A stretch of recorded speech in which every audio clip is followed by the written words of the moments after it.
even 1-1, and that's not the case. So now Tampa has a lot of work to do. You don't lose the first 2 games at home, then go on the road and usually have good things happen.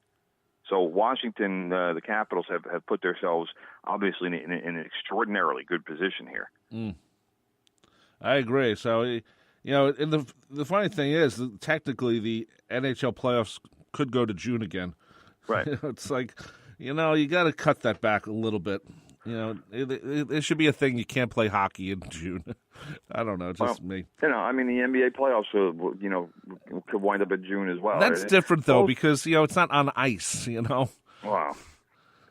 You're talking about a seasonal thing then. Yes, I am. I am talking about a seasonal thing. Yeah, but I mean, we're playing. They're playing hockey in Florida, so then that means they shouldn't be playing hockey after March, probably. Yeah, well, you're probably right, brother. We're gonna take a break right now. You're listening to From the Press Box right here on 90.3 WHPC, the voice of Nassau Community College.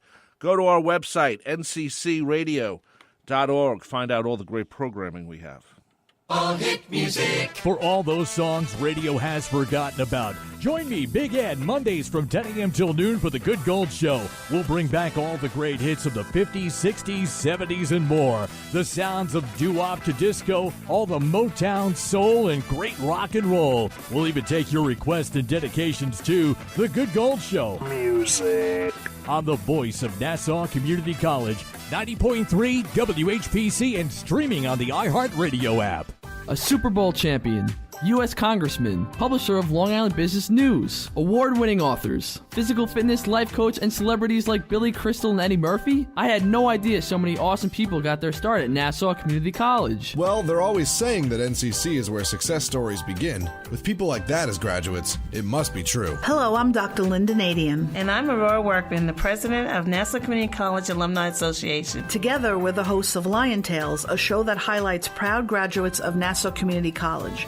Join us each week when distinguished alumni stop by to share stories, laugh a little, and remind us what things were like when they were students at Nassau Community College. My fabulous friend Linda and I will also share the latest alumni news and updates, so tune in Tuesdays at 4 p.m. to the voice of Nassau Community College, 90.3 WHPC, or listen online with the iHeartRadio app.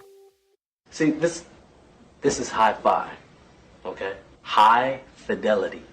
You know what that means? That means this is the highest quality fidelity. High five. Those are 2 very important things to have in the stereo system. Join me, Kim Tracy, on High Fidelity for a mix of music with a focus on newer music and lesser-known artists every every Thursday at 2 p.m. on the voice of Nassau Community College 90.3 WHPC and streaming with the iHeartRadio and TuneIn apps.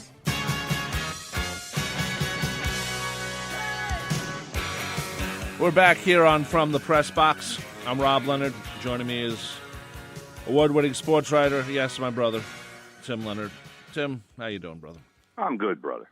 And I just want to mention before we continue the segments, Chuck Knox, a longtime coach with the Los Angeles Rams, among the teams he led, died. He was 86 years old.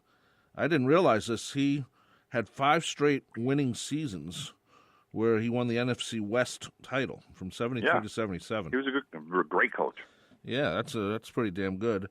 And he was also, I didn't know this either, he was working for the Jets, and he was the I don't want to say the first guy, but he was one of the people who said, "Hey, we got to sign Joe Namath. So which was a big deal in 1965 when he got signed. So I didn't know that. I forgot he was a coach of the Jets for a while. So it was in that Namath book that I read from Mark Kriegel. I remember Chuck Knox being in that book. Yeah, great book, by the way. Kriegel wrote a great book there. So outstanding book. And then Joe had to write his own book. Like, he hasn't written enough books about himself. Exactly. And I have the Dick Schaap book. Have you ever read it? Because I keep getting better looking every day, or something like that. And it's just pure 1970s or 1969 Joe, where he's just like the coolest guy in the world.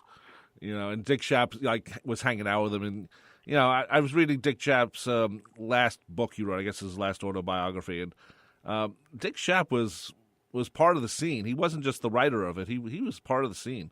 Yeah, he was a cool guy. Got to hang out a lot. Back then when journalists hung out with the people they covered. So, and a lot of times that was because the players didn't make a lot of money, and they like to have the journalists around because the journalists would pick up the check. Yeah, they'd write it off. So, and they'd write it off. They'd bring it back to their newspaper and say, yeah, hey, I was hanging out with Joe Namath, and this is my share of things, or I picked it up, but you wouldn't believe how the great stuff that I got from him, or hey, Joe trusts me now, and we're good, and something along those lines. That was the way, you got access back then. You pick up a bar tab and you just hang out and make sure that you become friendly with the big name quarterback. And we should say Robinson Cano.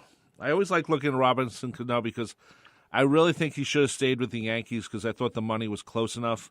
No, it wasn't. It wasn't, but it's no. It's still he'd be on a better team with the Yankees than when. Well, that much is true, but I mean, the Mariners offered him something like $50 million more than the Yankees. Really? Anyway, it was insane how much more they offered. And then when he made that decision to go to Seattle, I was all for it because I didn't want the Yankees matching the contract because the contract that Seattle gave him was crazy to start with, and I didn't want the Yankees to offer him an even crazier contract. Yeah, well, he fractured his right hand. There's a picture of it in the Daily News today. It's like two of his fingers aren't wrapped, but the rest of them are, which I'm not sure. Was it hit by pitch? Yeah, he left the game. Yeah, in the third inning, fractured right hand. Yeah, so he's out for a while. And if you look at it this way, also, and obviously things would have been different if Cano would have been with the Yankees. But if you look at it in this way, Gleyber Torres wouldn't be a Yankee right now if Robinson Cano was with him. And chances are they wouldn't have traded for him. Never mind that he wouldn't be with the team right now. He'd probably still be in the minor leagues.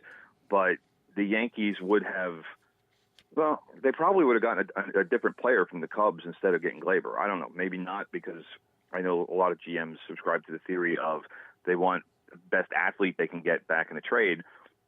But the Cubs at that point also had an outfielder by the name of Eloy Jimenez, who they traded to the White Sox in a different trade later on, and he is blossoming into one of the best prospects in the game as well. So, power hitting outfielder. But again, with a player like that, where would he be with the Yankees right now when their outfield situation is so jam packed? And even with prospects too. They still have Esteban Florial down in the minor leagues, and you have Judge, and you have Stanton, and you have Aaron Hicks, and Gardner is still around. There's a lot of depth in the Yankees outfield throughout the system. So, it just kind of makes you wonder, like if one domino hadn't fallen, then where would the rest of them be? That's a very good point, and it's just something to think about. What happens if Pedro Martinez had stayed with the Red Sox? Would they won that second?